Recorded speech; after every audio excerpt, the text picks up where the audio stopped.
Happy birthday শক্তি। সুধা আর নির্মলাকে আবার নিয়ে আসবো ভাবছি, রাজি মাসিকেও। আমার খুব অসুবিধা হচ্ছে। কি হলো সাইদ, কিছু বলছো না যে? আপনারে কইছি শুনলে বড়মা খুব রাগ করবেন, তাই কিছু কই নাই। সুধা নির্মলা খুবই ভালো মাইয়া, ওরাও কাউরে কিছু কয় নাই। আপনার প্রতি ওরা খুবই বিশ্বস্ত। আসল কারণটা হইতেছে ওদের রাখার মতো টাকা আমাগো নাই। বড়মা দুঃখ করে কইতেছিলেন আর সামান্য কয়টা টাকাই পইরা আছে। বহুদিন তো ঘরে টাকা আইতেছে না। ঠিক কথা না?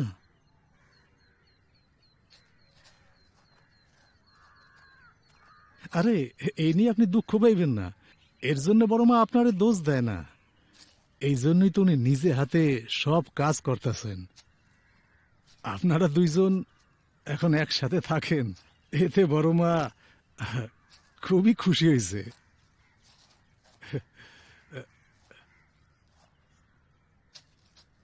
স্যার, তুমি কি এখানে স্যালারি ছাড়াই কাজ করছো নাকি? আপনাকে লগে থাকি খাই, এইটাই তো আমার বাসা, এইটাই তো অনেক। ঠিক আছে, আমাকে যে কথাগুলো বললে সেগুলো আবার মাকে বলো না। জিজ্ঞেস করলে বলো এমনিই কথা বলছিলে। আচ্ছা ঠিক আছে। ভাবছি আবার অভিনয় শুরু করব।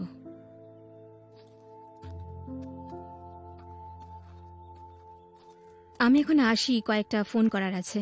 ম্যাডাম, কাল থেকে শুরু করেন। কেন, আজ কেন নয়? আজ আপনার জন্মদিন না?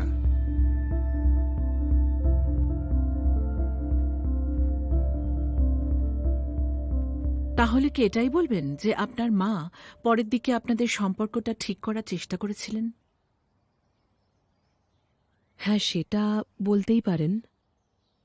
অথবা আমার যেটা মনে হয় সেটা হলো, বিয়ে ভাঙার যে কষ্ট আমি পাচ্ছিলাম সেই কষ্ট উনি নিজেও একদিন পেয়েছেন, তাই রিলেট করতে পারছিলেন হয়তো।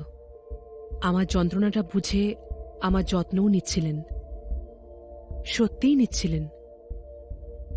সম্ভবত এই প্রথম ওনার আর আমার মন কোথাও একটা মিলে যায়।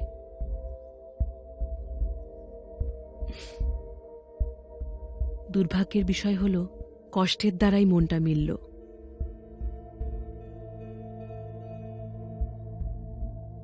আমার খুব ভালো মনে আছে, যখন আমি ছোট ছিলাম তখন উনি এগুলো করেননি, বা যখন ওনাকে আমার দরকার ছিল তখনও না। উনি এগুলো করা শুরু করলেন অনেক পরে, যখন আর এগুলোর কোনো প্রয়োজন ছিল না। অন্তত আমার তাই মনে হয়।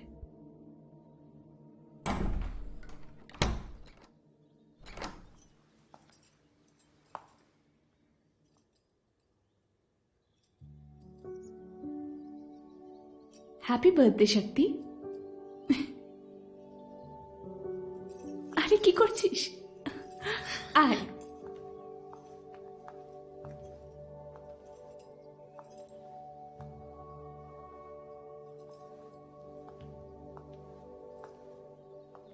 Happy birthday madam. শক্তি, কেমন আছো? Happy birthday to you. Thank you sir. Welcome. Sister, কেমন আছো তুমি? হ্যাপি বার্থডে, এটা তোমার জন্য। আমি ভাবতেই পারিনি আপনি আসবেন। শক্তি, তোমার সঙ্গে কিছু কথা আছে। আমারও কিছু কথা আছে, কিন্তু বুঝতে পারছিলাম না কাকে বলবো। যাকে আমি শ্রদ্ধা করি, যাকে ভরসা করি, তাকেই তো মনের কথা বলতে পারি। আপনাকে আজ এখানে পাঠিয়ে ভগবান আমাকে একটা স্পেশাল গিফট দিয়েছে। আমরা আমাদের দুঃখের কথা কাকে বলি তার থেকেই বোঝা যায় যে আমরা আসলে কি।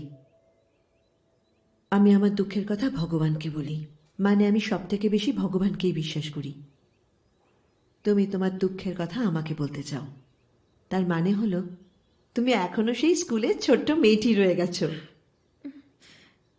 কিন্তু তার আগে Happy birthday to you.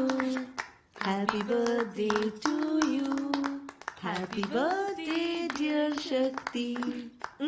Happy birthday to you.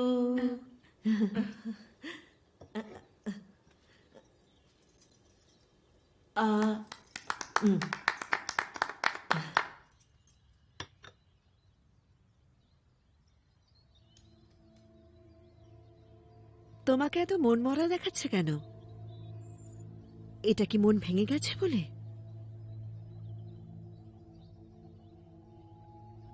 না সিস্টার, সে তো আগেও ভেঙেছে, সামলেছি। সমস্যাটা হলো এখন আমি কোনো আশাই দেখছি না। আমি জেনে গেছি I can never have regular normal family life.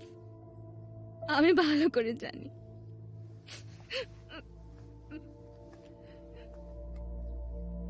Happiness কেবলমাত্র একটা জিনিসের মধ্যেই সীমাবদ্ধ থাকে না শক্তি। তোমার কি আমাকে হ্যাপি বলে মনে হয়?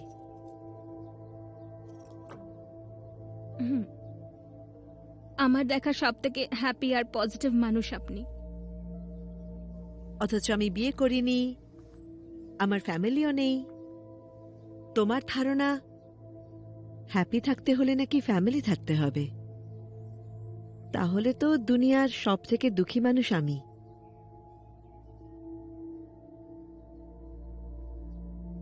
হয়তো আপনি নিজের মনকে একেবারে অন্যভাবে তৈরি করেছেন। তুমি কিন্তু চিরকালই খুব স্মার্ট শক্তি। মনে রেখো, নারী পুরুষের প্রেমই কিন্তু একমাত্র ভালোবাসা নয়। একেবারে বন্ধনহীন সব থেকে সুন্দর প্রেমের গল্পগুলোই যে কোনো দুজন মানুষের মধ্যেই গড়ে উঠতে পারে, ঠিক যেমনটা আমাদের মধ্যে গড়ে উঠেছে। ট্রু। আরেকটা কথা, বাচ্চার জন্ম না দিলেও কিন্তু মা হওয়া যায়। একদিন তুমি নিজেই সেটা বুঝবে, আমি ভালো করে জানি।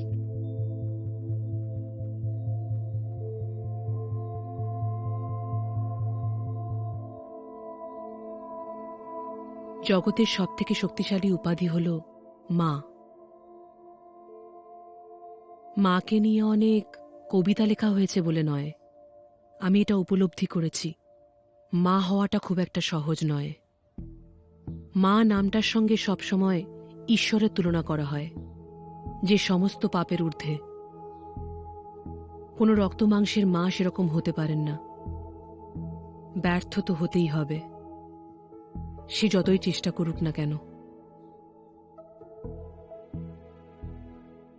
কিন্তু এটা মাথায় পরার একটা স্বঘোষিত মুকুটও হতে পারে, যার জন্য ওনারা আজীবন অনেক কিছু ত্যাগ করে থাকেন।